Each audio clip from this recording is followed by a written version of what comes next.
Hello everyone. आज हम भारतीय संविधान एवं राज्य व्यवस्था टॉपिक को तैयार करने के लिए पहली वीडियो लेकर आए हैं। इस टॉपिक को अध्यायवार कई वीडियो में हम कवर करेंगे। ये सभी वीडियो आप सभी के लिए बहुत ही महत्वपूर्ण होने वाली हैं। भारतीय संविधान और राज्य व्यवस्था का topic UPPSC, UP triple SC सहित कई महत्वपूर्ण परीक्षाओं में पूछा जाता है, इसलिए ये टॉपिक बहुत ही इम्पोर्टेंट बन जाता है।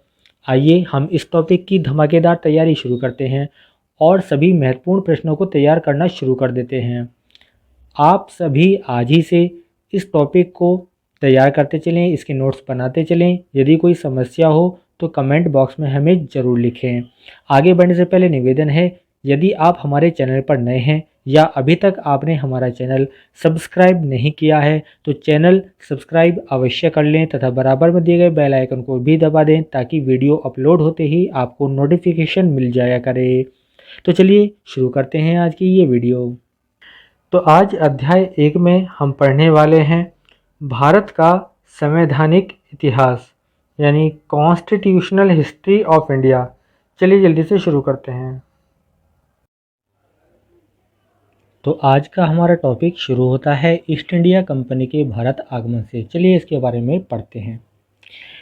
तो सबसे पहले हम बात करते हैं ब्रिटिश जो थे 31 दिसंबर 1600 ईस्वी को ईस्ट इंडिया कंपनी के रूप में भारत में व्यापार करने आए थे और ब्रिटिश साम्राज्ञी महारानी एलिजाबेथ प्रथम के चार्टर द्वारा उन्हें भारत में व्यापार करने के लिए विस्तृत अधिकार मिले हुए थे।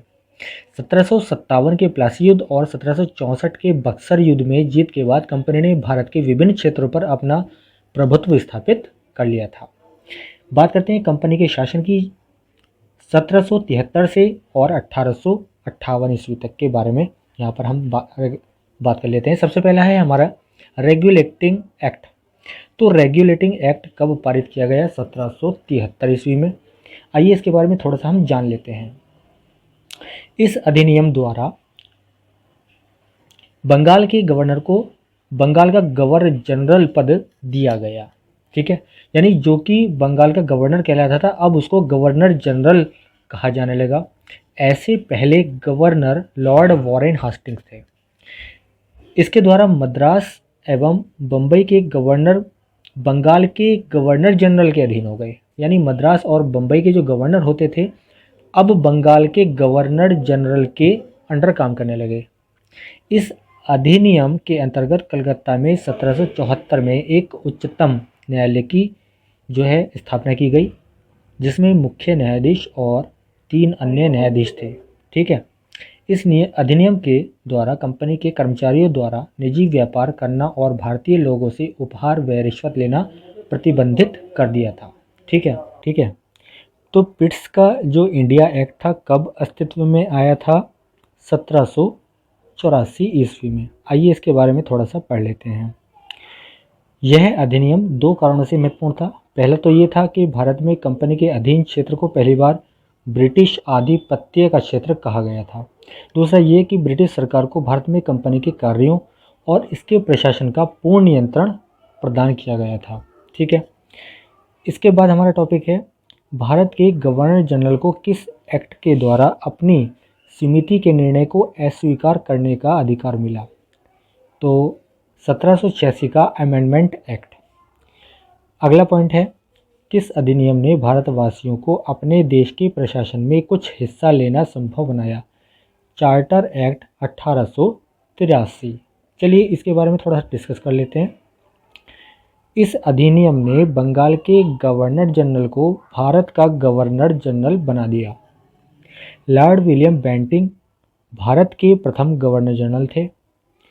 इसके अंतर्गत पहले बनाए गए कानूनों को नियामक कानून कहा गया और नए कानून के तहत बने कानूनों को एक्ट या अधिनियम कहा गया। 1793 से 1853 के दौरान ब्रिटिश संसद द्वारा पारित किए गए चार्टर अधिनियमों की श्रृंखला में अंतिम अधिनियम कौन सा था? 1853 का चार्टर अधिनियम। चलिए इसके बारे में थोड़ा सा पढ़ लेते हैं। इसने गवर्नर जनरल के लिए नई विधान परिषद का गठन किया जिसे भारतीय यानी केंद्रीय विधान परिषद कहा गया। इस एक्ट के तहत भारतीयों को सिविल सिविल सेवा की जो परीक्षा होती थी उसमें बैठने का अवसर दिया गया। और भारत के जो प्रथम आईएएस थे वो थे Satyendra Nath Tagore. Very important question बनता है यहाँ पर और कई परीक्षाओं में पूछा भी गया है, तो इसको आप बहुत अच्छी तरह से समझ लीजिएगा और नोट कर लीजिएगा। आगे है ब्रिटिश कालीन विभिन्न अधिनियम कौन कौन से बने हैं।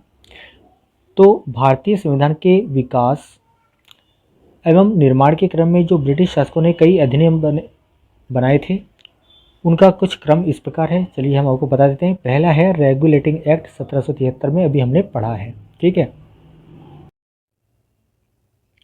दूसरा है हमारा पिट्स इंडिया एक्ट 1784, चार्टर अधिनियम 1786, चार्टर अधिनियम 1793, चार्टर अधिनियम 1813, चार्टर नियम 1833 और चार्टर नियम 1853।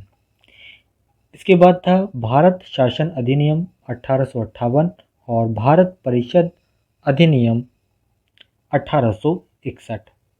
इसके बाद बात करते हैं भारत परिषद अधिनियम 1892, ठीक है। इसके बाद भारत परिषद अधिनियम 1909 और भारत शासन अधिनियम 1919 और भारत सरकार अधिनियम 1935, ठीक है। अब बात करते हैं ताज का शासन 1858 से 1947 तक, ठीक है। भारत के शासन को अच्छे बनाने वाले अधिनियम के नाम से प्रसिद्ध इस कानून ने जो ईस्ट इंडिया कंपनी थी उसको समाप्त कर दिया था और गवर्नर क्षेत्रों और राजस्व संबंधी शक्तियां जो थी वो ब्रिटिश राजशाही को हस्तांतरित कर दी गई, ठीक है। इसी के साथ क्या हुआ, भारत का जो शासन था सीधे महारानी विक्टोरिया के अधीन चला गया। गवर्नर जनरल का पद का नाम जो बदला गया वो बदलकर वायसराय कर दिया गया। प्रथम वायसराय और गवर्नर जनरल लॉर्ड कैनिंग को बनाया गया था। भारत में शासन की द्वैध प्रणाली समाप्त कर दी गई और महारानी विक्टोरिया को भारत की सम्राज्ञी कब नियुक्त किया गया था, 1858 में, ठीक है। तो ये हो गया हमारा। नेक्स्ट टॉपिक है भारत में सचिव का पद किसके द्वारा निर्मित किया गया था। तो भारत शासन अधिनियम 1858 के तहत जो है सचिव का पद निर्मित किया गया था। भारत के शिक्षित वर्ग द्वारा किसी अपने अधिकारों को मैग्ना कार्टा कहा गया, ब्रिटिश महारानी विक्टोरिया के 1 नवंबर 1858 की घोषणा पत्र को। अगला पॉइंट है भारत के गवर्नर जनरल को पहली बार अध्यादेश जारी करने की शक्ति और विधेयक पर वेटो की शक्ति किस अधिनियम द्वारा दी गई थी, भारत परिषद अधिनियम 1861। निर्वाचन पद्धति का आरंभ किस अधिनियम द्वारा किया गया, भारत परिषद अधिनियम 1892। और मिंटो मार्ले सुधार का क्या उद्देश्य था, पृथक निर्वाचन प्रणाली, ठीक है। नेक्स्ट पॉइंट है हमारा मिंटो मार्ले सुधार बिल किस वर्ष पारित किया गया था, 1909 में। और मुसलमानों के लिए अतिरिक्त निर्वाचन मंडल प्रारंभिक किसके द्वारा लाया गया, मिंटो मार्ले सुधार 1909 के द्वारा। इसकी व्याख्या की गई है यहाँ पर कि बताया गया है कि लॉर्ड मिंटो को सांप्रदायिक निर्वाचन के जनक के रूप में जाना जाता है। 1909 के इंडियन काउंसिल एक्ट में किस बात की व्यवस्था की गई थी, सांप्रदायिक प्रतिनिधित्व। नेक्स्ट पॉइंट है मॉन्टेग्यू चेम्सफोर्ड सुधार किस अधिनियम को कहा जाता है, भारत शासन अधिनियम 1919 को। इसके बारे में थोड़ा जान लेते हैं। मॉन्टेग्यू भारत के राज्य सचिव थे जबकि चेम्सफोर्ड भारत के वायसराय थे। इस अधिनियम द्वारा केंद्रीय कार्यकारिणी परिषद में भारतीयों की सदस्य की जो संख्या थी वो 1 से बढ़कर 3 कर दी गई थी। इस अधिनियम में पहले भारत में एक सदनात्मक विधानमंडल था परंतु अब 20 सदनात्मक विधानमंडल बनाया गया। प्रांतों में द्वैध शासन प्रणाली कब से लागू की गई थी, 1 अप्रैल 1919 से, ठीक है। 1 अप्रैल 1919 से लागू की गई थी, ठीक है। नेक्स्ट पॉइंट है इस एक्ट के द्वारा राज्य शिक्षा को राज्य सूची का विषय बनाया गया था। मॉन्टेग्यू चेम्सफोर्ड सुधारों में प्रावधानों का सार क्या था, प्रांतों में दोहरा शासन, ठीक है। और साइमन भारत कब आया था? 3 फरवरी 1928 को। बहुत ही इंपॉर्टेंट क्वेश्चन है, अनेक परीक्षाओं में पूछा जाता है। इसके बारे में थोड़ा जान लेते हैं कि 1919 में पारित भारत सरकार अधिनियम की जांच करने के लिए सर जॉन साइमन के नेतृत्व में 6 अंग्रेज सदस्य, कुल 7 सदस्य थे, वो आयोग का गठन किया गया 1927 में। इस समय जो वायसराय थे लॉर्ड इरविन व भारत सचिव लॉर्ड बिरकिन हेड थे। भारत का संविधान लागू होने तक स्वतंत्रता के पश्चात इसका शासन किसके अंतर्गत चला गया था? 1935 के जो भारत सरकार अधिनियम था उसके अनुसार। ठीक है, नेक्स्ट पॉइंट है हमारा, भारत की आज़ादी के समय इंग्लैंड में किस पार्टी की सरकार थी? लेबर पार्टी की। Very important question. भारतीय संविधान के ऊपर सबसे अधिक किसका प्रभाव पड़ा है? भारत सरकार अधिनियम 1935। किस अधिनियम की प्रमुख विशेषता प्रांतीय स्वायत्तता थी? 1935। और नेक्स्ट है, किसने 1935 के अधिनियम के बारे में कहा था कि एक कार ब्रेक तो है पर इंजन नहीं? एक कार ऐसी है जिसमें ब्रेक है, इंजन नहीं है। जवाहरलाल नेहरू। अखिल भारतीय महासंघ स्थापित करने का प्रावधान शामिल कब किया गया था? कहाँ किया गया था? भारत सरकार अधिनियम में 1935 के। एक निर्वाचन संविधान सभा द्वारा भारत के संविधान का निर्माण करने का प्रस्ताव सर्वप्रथम किसने दिया था? किया गया था। कहाँ किया गया था? क्रिप्स मिशन में। तो क्रिप्स मिशन द्वारा जो 1942 में दिया गया। ठीक है, निर्वाचित संविधान सभा का भारत के संविधान का निर्माण का प्रस्ताव रखा गया था। ठीक है, इसके बाद है भारतीय संविधान को बनाने हेतु भारतीय संविधान सभा के कुल कितने अधिवेशन हुए थे? टोटल 12 अधिवेशन हुए थे। ठीक है, किसने कहा था कि संविधान सभा कांग्रेस थी और कांग्रेस भारत था? ये कहा था ग्रैनविले ऑस्टिन ने। अब हम संविधान सभा की समितियों के बारे में डिस्कस कर लेते हैं। संविधान सभा ने संविधान के निर्माण से संबंधित विभिन्न कार्यों को करने के लिए कई समितियों का गठन किया था। इनमें से 8 समितियां थी, कुछ छोटी समितियां भी थी। इन समितियों तथा इनके अध्यक्षों के नाम हम आपको बता देते हैं। चलिए देखते हैं। पहले बड़ी समितियों के बारे में बात कर लेते हैं। पहली है संघ शक्ति समिति, जवाहरलाल नेहरू अध्यक्ष थे। दूसरी है हमारे पास संघीय संविधान समिति, जिसके अध्यक्ष जवाहरलाल नेहरू ही थे। तीसरा प्रांतीय संविधान समिति, सरदार पटेल अध्यक्ष। और प्रारूप समिति, डॉक्टर BR अम्बेडकर। पांचवी था मौलिक अधिकारों, अल्पसंख्यकों एवं जनजातियों द्वारा बहिष्कृत क्षेत्रों के लिए सलाहकार समिति। परामर्शदाता जो समिति थी उसके अध्यक्ष थे सरदार पटेल। और इस समिति के अंतर्गत 5 उप समितियाँ भी थी। चलिए उनको देख लेते हैं। मौलिक अधिकार उप समिति JB कृपलानी।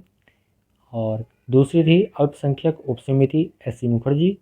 तीसरा उत्तर पूर्व सीमांत जनजातीय क्षेत्र असम को छोड़कर तथा आंशिक रूप से छोड़े गए क्षेत्र के लिए उप समिति, जिसके अध्यक्ष थे गोपीनाथ बरदोई।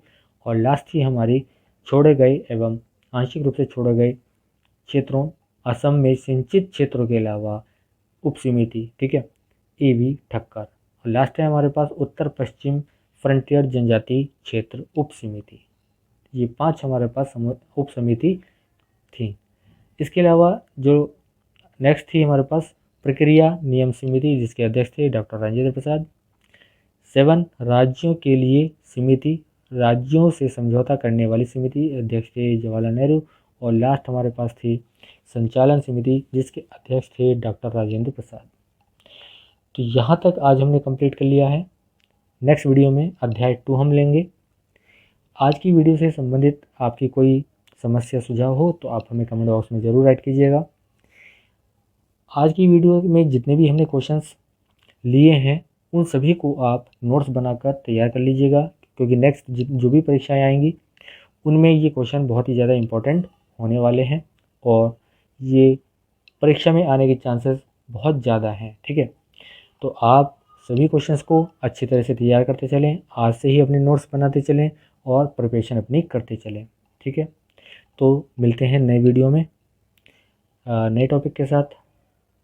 चलते चलते निवेदन करता हूँ, वीडियो को लाइक शेयर ज़रूर कर दें, चैनल को सब्सक्राइब कर लें। Thank you.